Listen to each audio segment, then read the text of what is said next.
अस्सलाम वालेकुम दोस्तों आज की मेरी वीडियो का टॉपिक है वो कौन से 3 लोग ऐसे हैं जिनकी दुआ कबूल नहीं होती।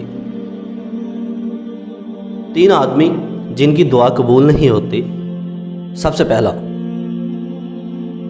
वो लोग जो हराम माल खाते हैं उनकी दुआ कबूल नहीं होती।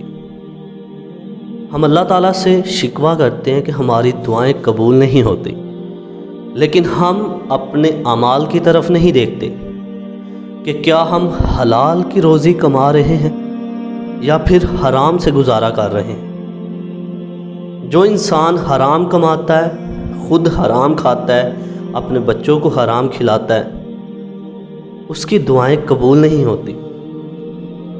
नंबर 2, जो लोग ग़ीबत करते हैं उनकी दुआ कबूल नहीं होती।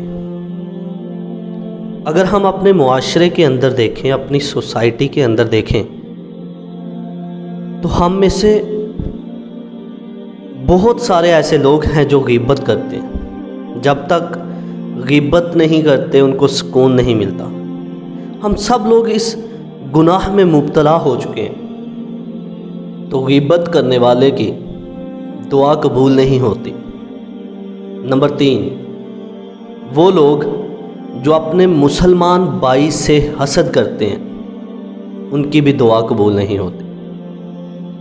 हमारे मुआशरे के अंदर बहुत सी ऐसी बुराइयां जन्म ले रही हैं जिससे हम अपने ही मुसलमान भाई से हसद करते हुए उनकी ज़िंदगी को तबाह कर देते हैं। हसद जो है ये एक बहुत बुरी आदत है जो इंसान को अंदर ही अंदर तबाह कर देती है, बिल्कुल इस तरह जिस तरह के एक लकड़ी को दीमक चाट जाती है।